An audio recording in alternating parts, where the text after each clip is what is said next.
Our news is brought to you by Alive.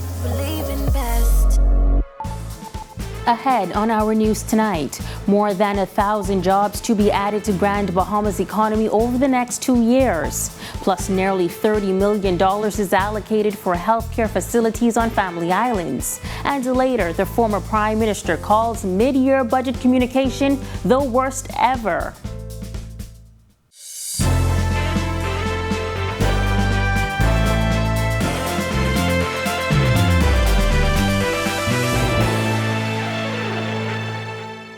Welcome to our news and thanks for joining us. I'm Megan Shepard. Some 1,500 jobs over the next 2 years on the way for Grand Bahama. Deputy Prime Minister Chester Cooper revealing as much today when he addressed the Grand Bahama Business Outlook. Cooper, also the Minister of Tourism, Investments and Aviation, said the jobs will come in the construction phases of 3 critical projects for the island, including the recently announced Carnival Cruise Port project. Deputy Prime Minister Cooper says the Davis-led administration has been in discussions over the future of what once was the country's second economy. And reclaiming that position, he says, will depend on several critical factors, one of which is the sale and reopening of the Grand Lucayan Resort. Minister Cooper announcing that government is nearing the end of the sale of Grand Lucayan Resort, with 5 bidders expected to present to the Board of Lucayan Renewal Holdings Limited this coming Sunday. After which we intend to enter into exclusive negotiations with one of them for the sale and redevelopment of the resort. Vision, financial capacity, and speed of mobilizing, along with a commitment to the shared vision for Grand Bahama, will be the overarching factors that will inform our selection of the bidder with whom we will partner. Cooper says a deadline for the conclusion of the negotiations has been set for early April. We anticipate that during the construction phase of redevelopment, there will be up to 500 new jobs. And this is why we must expedite these discussions to the point when we can get shovel in the ground as quickly as possible.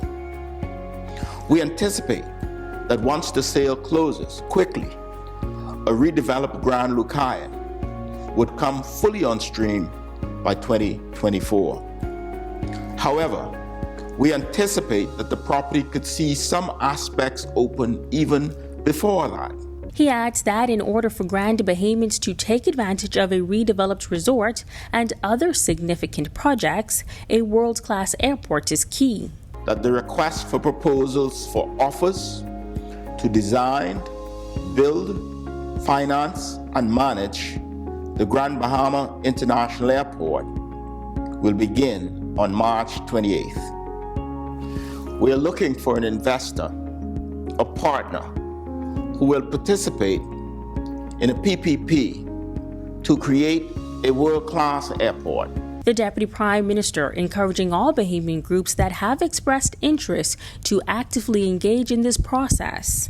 The people of Grand Bahama have suffered long enough, and I expect this process will close in 30 days.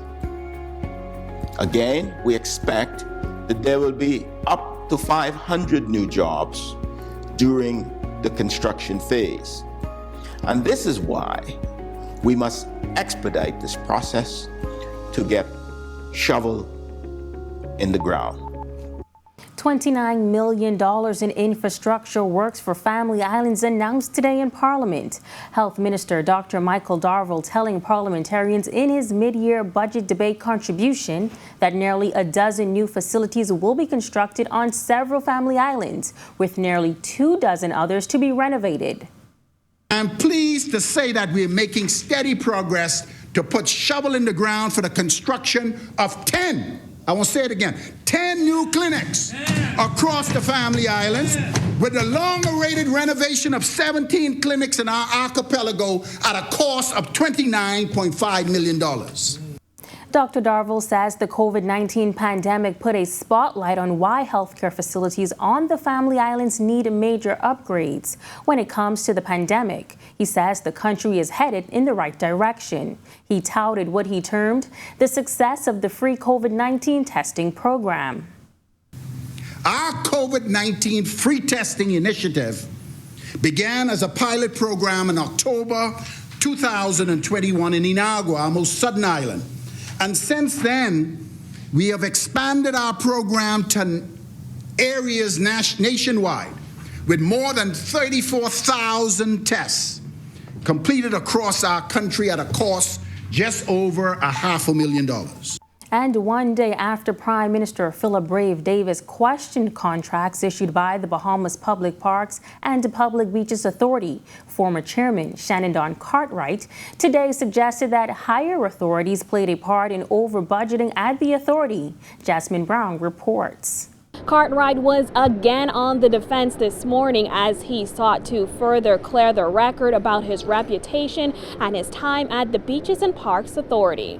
This is not the first or even second time Cartwright, who is also deputy leader of the Free National Movement, has addressed the controversy surrounding his time at the Bahamas Public Parks and Public Beaches Authority. While contributing to the budget debate on Thursday morning, Cartwright noted that the authority, which is only 8 years old, has never remained within its budget in any administration.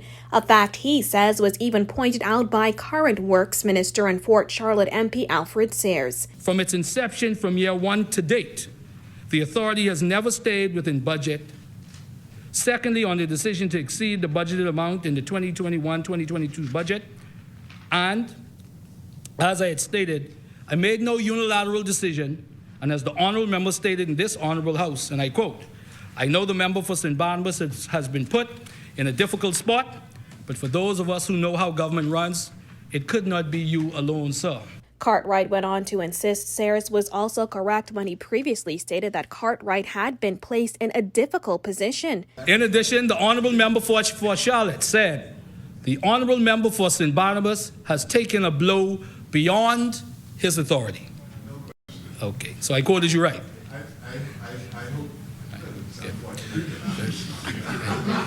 Madam, Mr. Deputy, on both scores, he was right.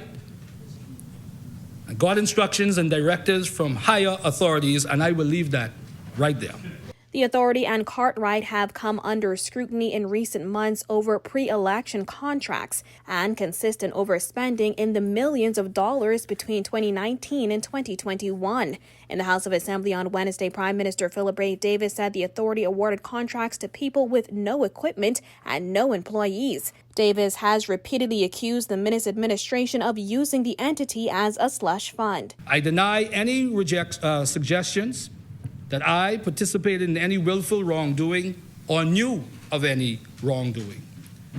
There has been lacking sufficient context to assess the issues stemming from the Bahamas Public Parks and Public Beaches Authority that have come up in the public domain.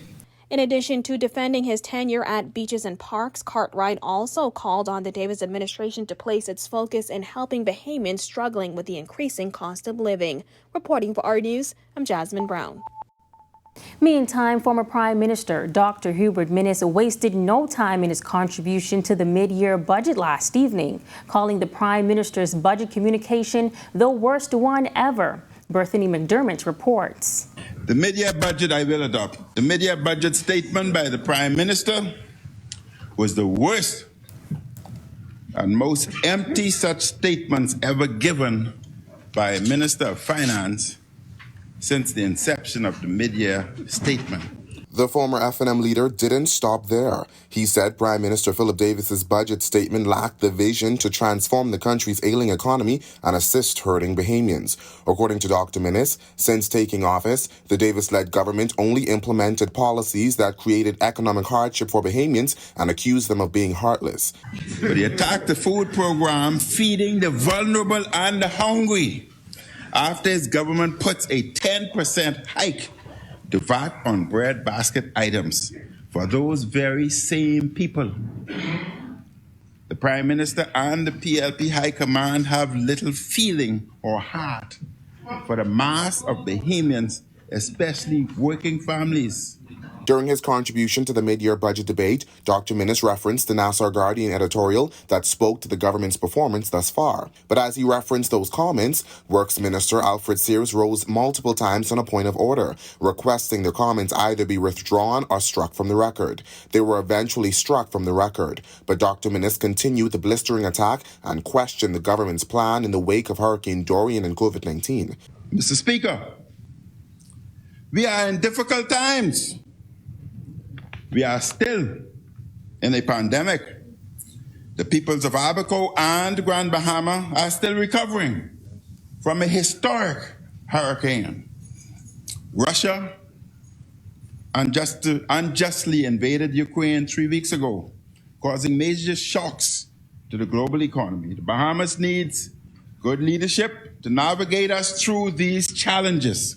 The former prime minister also questioned the recent mask mandate change for hotels, which he called a clear show of discrimination.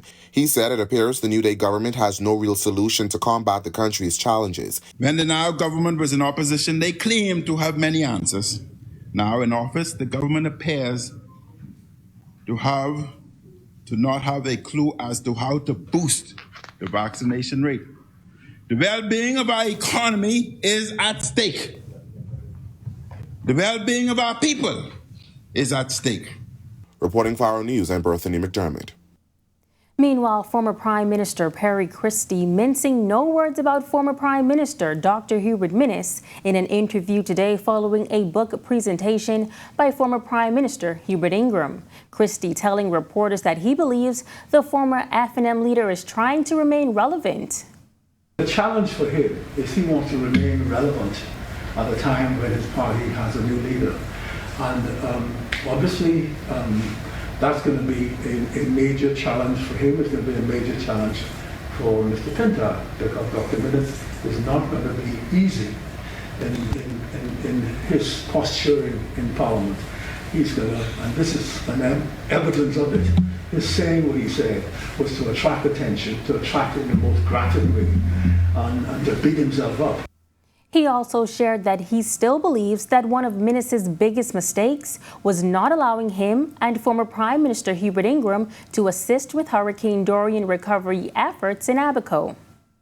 When we went down to look at Abaco, but it took me 10 minutes on the ground to recognize that he was the ideal person to lead the restoration of Abaco because of his grasp of all of the complex issues of people who reside on that island, Haitian, Bahamians, Haitians, people, non-residents, whatever, but people who reside on it, is able to have a total grasp of it, and we would have been significantly ahead if in fact, and I had the opportunity to go back into the then Prime Minister Minnis's office, and he was gracious enough to allow me to make critical commentary. Meanwhile, many are looking forward to the royal visit next week, and it was revealed today that the government will be paying. But first, it's now time for your first look at weather with meteorologist Greg Thompson. Good evening, Greg. Thanks, Megan, and welcome everybody for our first look at weather on this humid Thursday evening. Temperatures in the upper 70s, near the 80-degree mark, 79 outside our studios.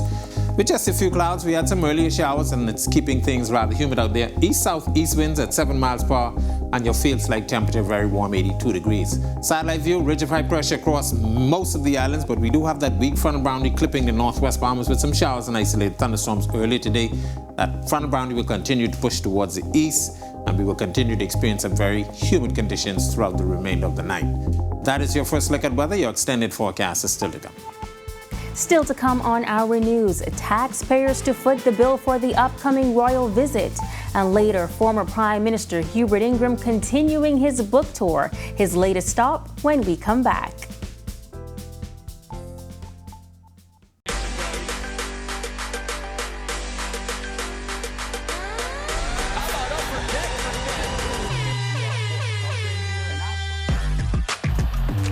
Got size at 6'5".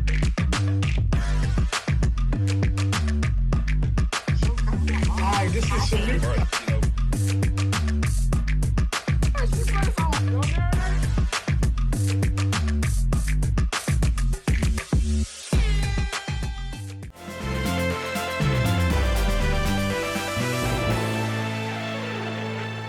We have reports out of Grand Bahama tonight that 7 foreign nationals, 4 adults and 3 children were taken into custody by immigration officers on that island sometime after 5 this afternoon. We understand a translator has been requested, so at this point little is known of their origin or destination. This video was taken as they were brought into the Grand Bahama Immigration Department in Freeport. They are being held pending further investigation. We are following this story and will provide further details as they become available. Be sure and visit Our News Bahamas on Facebook. The Bahamas government will pay for the visit of the Duke and Duchess of Cambridge. The pair will visit the country next week in commemoration of the Queen's Platinum Jubilee. Jared Higgs has the details. Now, it is customary for the host country to absorb the cost, accommodations, meals for the couple and the staff. Permanent Secretary in the Office of the Governor General, Jack Thompson, was responding to whether or not the royal family would be contributing to the costs associated with their visit. The revelation that the Bahamas would be footing the bill comes nearly a month after a Jamaican cabinet minister told media there that the Jamaican government would not cover the cost for the royals' visit to that country and would only cover per diem for security personnel.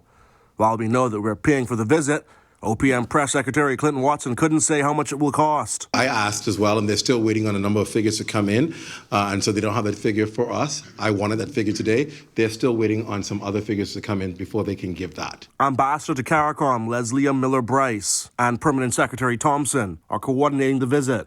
The Duke and Duchess of Cambridge are expected in country March 24th to 26th. ACP Ken Strawn says members of the public can expect road closures. During the visit, the royals will head to Abaco to see the damage from Hurricane Dorian firsthand before heading to Grand Bahama to visit the children's home and Coral Vita facility. On March 25th, the Duke and Duchess will visit the Sybil Strawn Primary School in Carmichael, where the children there will put on a performance for them.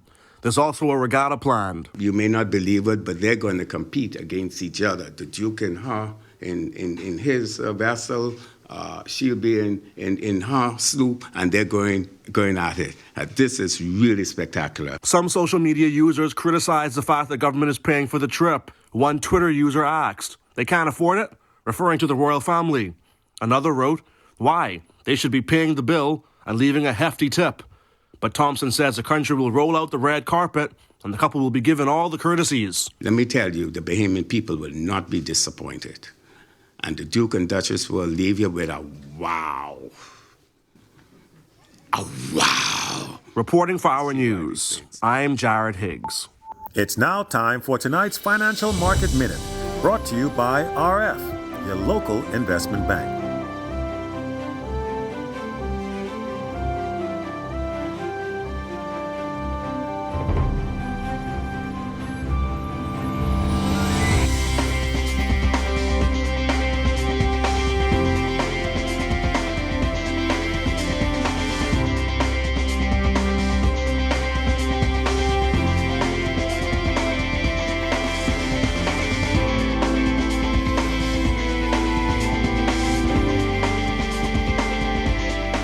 This has been your Financial Market Minute. To explore the best performing mutual funds in the Bahamas, visit our website at www.rfgroup.com. When Our News comes back from the break, former Prime Minister Hubert Ingram continues his book tour today, and Greg is back with your extended weather forecast.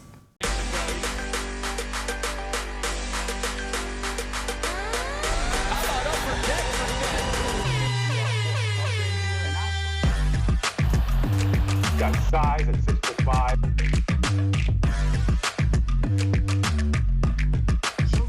Hi, this is Samir.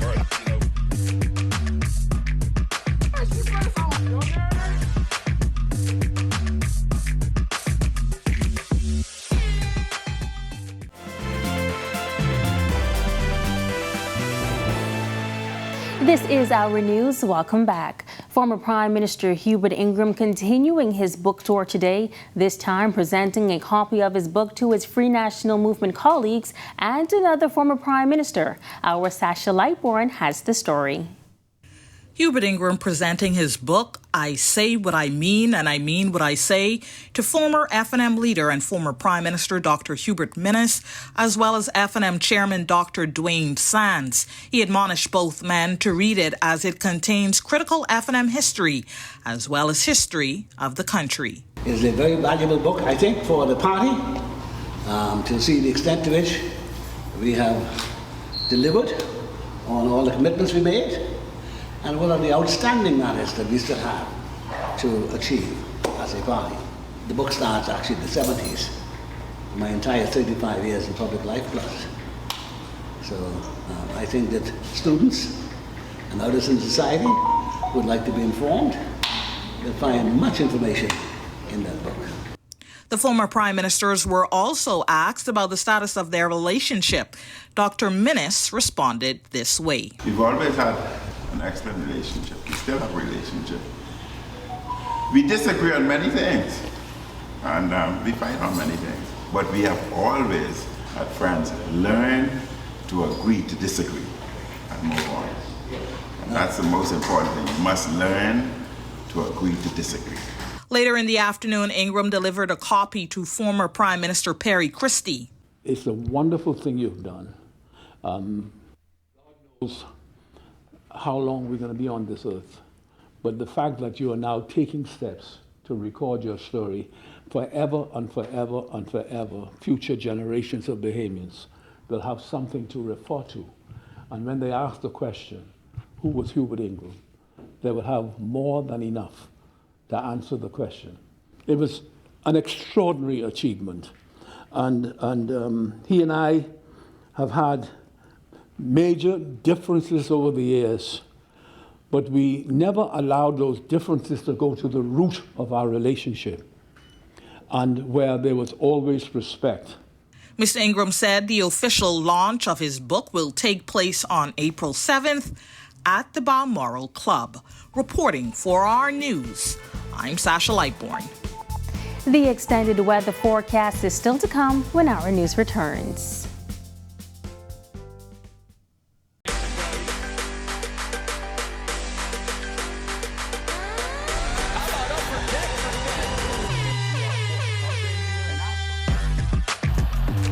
Got size at 6'5".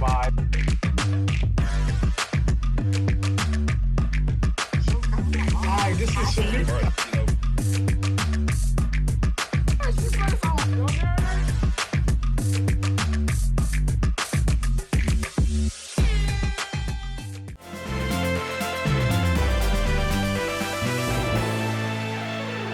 Welcome back to our news. Well, that nice breeze is gone and balmy nights might be ahead. So let's turn things over to Greg with the extended weather forecast. Greg? Thanks again, Megan, and welcome back, everybody, for our second look at weather. Ridge of high pressure dominating the remainder of the islands, with that frontal boundary clipping the northwest Bahamas, isolated showers and some thunderstorms across the northwest Bahamas, continuing to affect us tonight, but that front will pull towards the east and away from us. Behind that, we expect high pressure to be building back in across our area, keeping us breezy for the remainder of the week, but those warm temperatures will continue into the weekend. Boating forecast for the northwest Bahamas tonight through tomorrow. Your winds will be out of the southeast to south at 10 to 15 knot, seas running 2 to 4 feet over the ocean. They will fall light and rebel at times. Your high tide will be at 8:22 tonight. For the central and southeastern islands, caution flag for you guys down there. East to south, easterly wind flow at 15 to 20 knots. Seas will be running 4 to 6 feet over the open waters. Here's a look now at your family island weather and temperatures for tomorrow.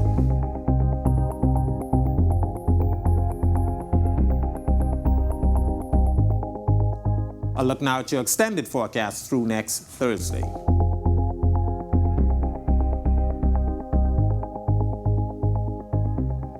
Warmer temperatures will remain with us for the next couple of days. We do expect a front by Sunday. Back to you, Megan. Thank you for joining us for our news tonight. On behalf of the entire team, I'm Megan Shepherd. We'll see you right back here tomorrow night. Until then, have a wonderful evening.